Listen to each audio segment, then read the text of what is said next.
welcome to my new videos. And I say new videos it's because I am back. Well, we have been back since the beginning of September, and I had a couple of videos that were pre-recorded, but now these videos going forward are going to be the new videos. So having had the holiday in end of August, felt actually quite refreshing, and it's so interesting. So I just wanted to share with you a little journey that I have noticed and observed. So last year we went to the first holiday since the pandemic, and it was to Corsica. And if you remember, I came back super inspired. Let me just show a couple of pieces. And then I started working in a way that was new to me, and I really enjoyed it to the point where I actually created an online course. So it's available now in my online school, Teachables, and I'll link the info down here, and also in the information box you'll find a link there as well, or just simply go to my website alyonacreates.com and you will find everything in one place. All the courses I do, the work I do, my products, my shop, everything is there. So this is the style that I was working in, and I was inspired by the pebbles on the beach there, and have created a little series of these pieces, and it's something that I would just love to go back to and revisit. And then this is the final piece that essentially we created together in the online class. So that was Croatia. This year the beach was not as stunning. We went to Crete, and I somehow got inspired in a completely different way. So as you know, we live in the countryside, and I absolutely adore it, and that's the reason why we moved from London. I lived in London for many years, and well, actually I think about 15-16 years before we moved to the countryside, and now we've been here for what feels like an eternity, but in a good way. We've been here about 7 years now. Anyways, in UK I have been for 23 years. The point being is I absolutely adore the countryside, and every time we drive through the fields, and every time I go for a walk, I see the fields, and the seasonal changes that happen on the fields to me are so mesmerizing, because when they are harvesting, or when they are kind of cutting down wheat or other things, especially with wheat, you can see it, you get these beautiful lines. And obviously fields can be very hilly, so sometimes they're not just flat, and then you get these beautiful kind of elements of landscape where one field collides with the other and they kind of meet, and then there is the third one, so it's kind of like layers. And essentially I just absolutely adore it. I love the very organized way of how the tractors go around and shave the field in these pristine straight lines and paths. And if you ever have seen a lavender field, how it's also grown kind of in these strips. So that to me is super beautiful, and for years and years I have been thinking, how can I, capture that? And at one point I thought maybe somehow I'll one day get some art supplies and then drive up to a field where I can park up and then get out. But really it's not actually that easy, because mostly I see fields when I drive past them.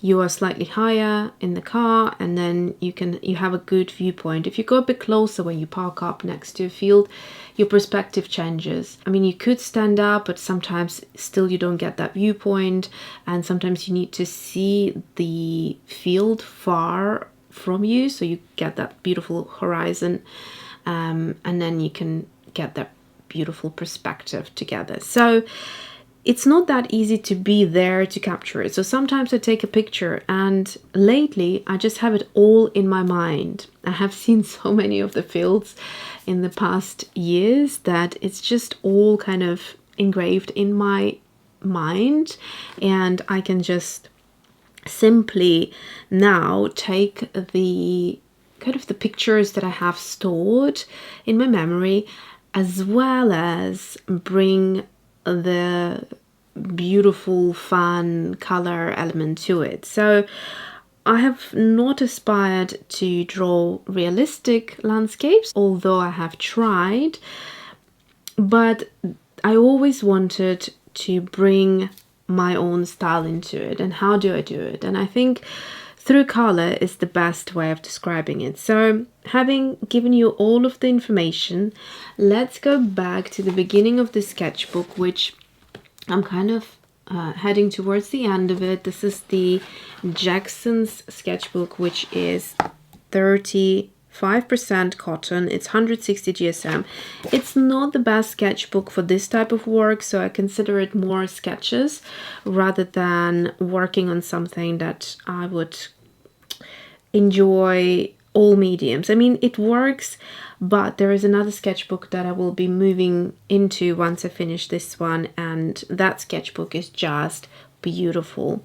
Here it buckles a little bit, especially if I want to do this type of work. I always start on this side, which is nice and flat, and then this one gets quite buckled, so I do whatever on this side. And it's beautiful, it's fun, but it's not as good as the sketchbook I realized that I like working with. And if you're curious, I'll show you that sketchbook. So the sketchbook I'm talking about is the Strathmore Mixed Media. I have already a finished sketchbook, and I can honestly tell you the best fun and best work I had since the history of starting YouTube was in this sketchbook. And this is how it looks when it's new, and this is when it's finished. You can see it buckles a little bit, but it's nothing compared to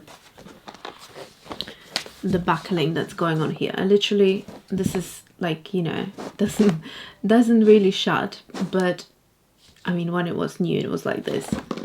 So I don't mind. I love this feeling, like, you know, you just know it's been worked into and it's been loved and enjoyed. However, it's a very different experience for what I want to be doing next. So this book is 100% cotton, and that is probably the main factor why I enjoy working in it so much. Everything works beautifully. It is 190 GSM, so it's a bit thicker paper. It's also slightly smoother without being sleek. So I don't like sleek papers. It's beautiful whiteness, exactly the same. So I don't like creamy papers or papers that are a little bit off-white, like here, for example. This would be a bit too off-white for me. But the actual paper is beautiful. So it just ticks every single box. And I don't know whether it's the format, whether it's the combination of everything, but I just loved working on it. So I'll probably give you a little flip through, which I enjoy doing, just to see all the different styles that I've done here, and I've enjoyed a lot of them. And some of them were the new watercolors that I was creating. And you can see it goes from portraiture to just swatches. It just really is experimental, as well as kind of giving myself that permission to do whatever and not being tied down to a specific style.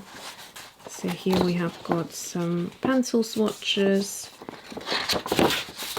and a few bits and pieces. So pencils look beautiful and they blend beautifully. Watercolors are beautiful. Any sort of medium that I've tried on here ends up looking great. Acrylic inks, acrylics, all types of mediums.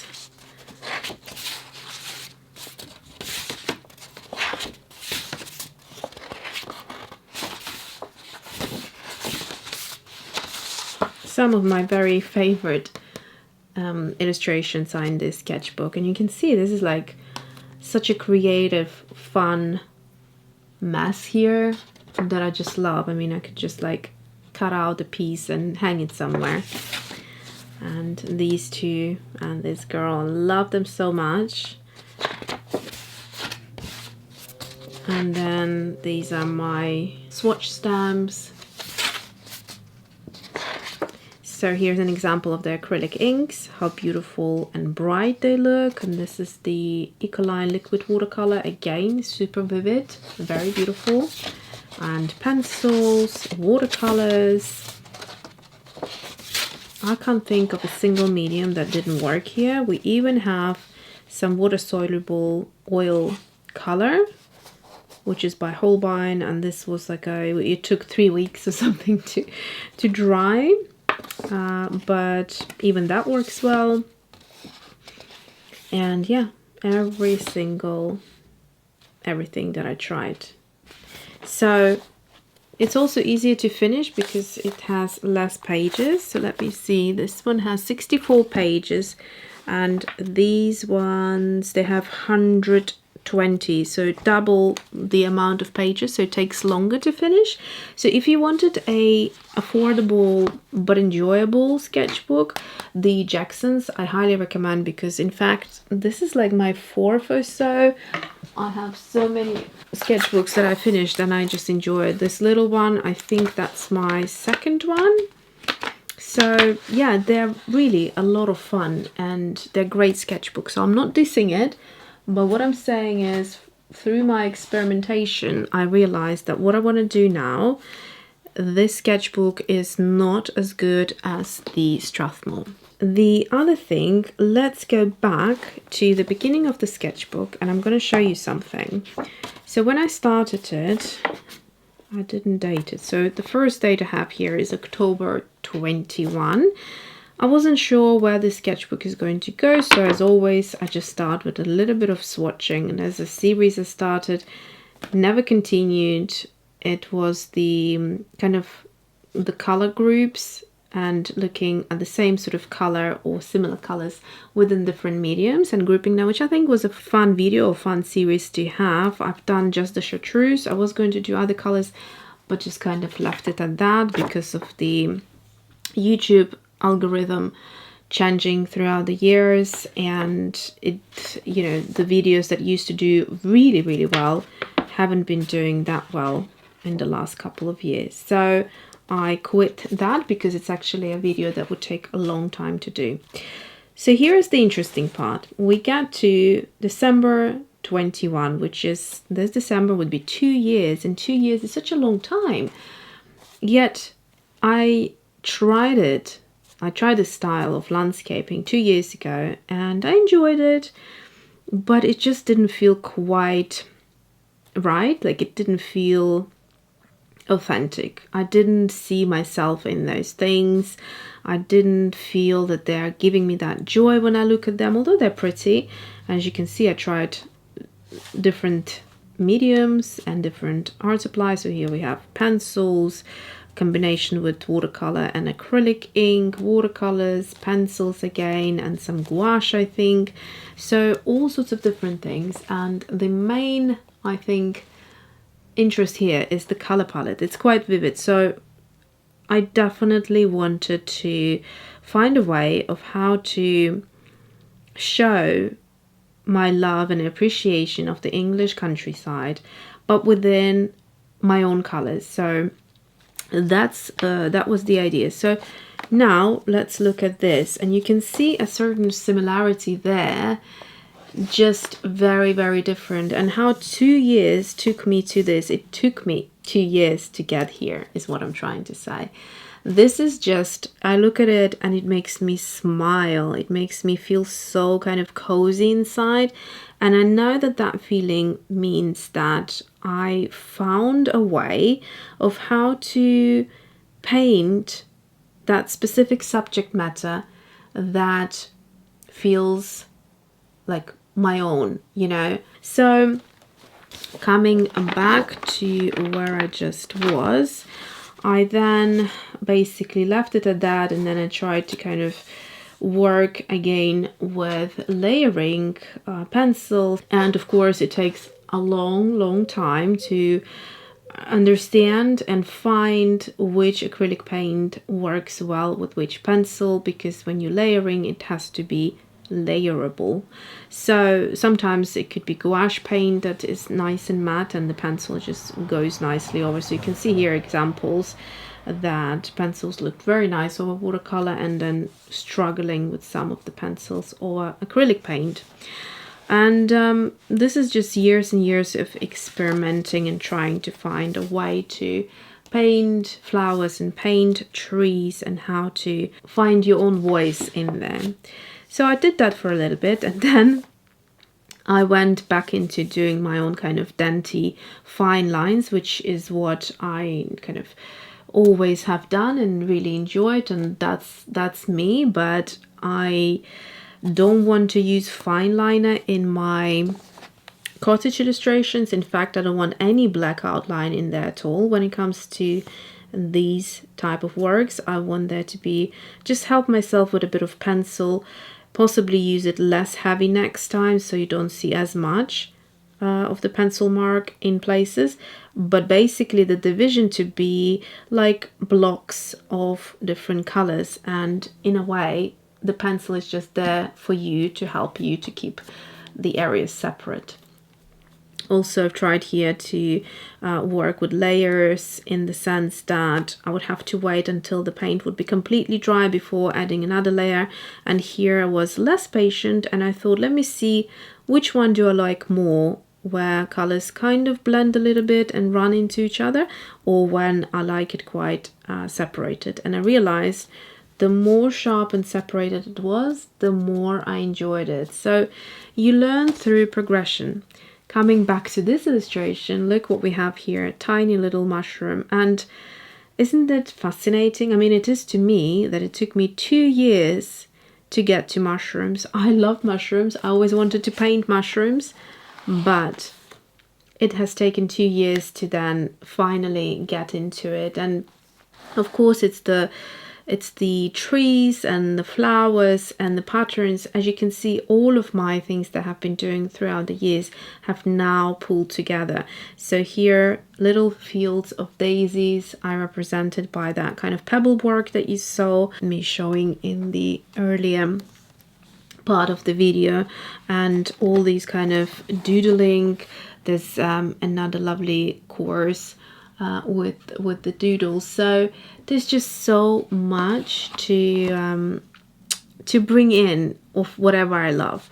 And this part here, so this is like a hill, and it's a field nearby where the trees basically grow right on the top of that hill, and it looks so beautiful.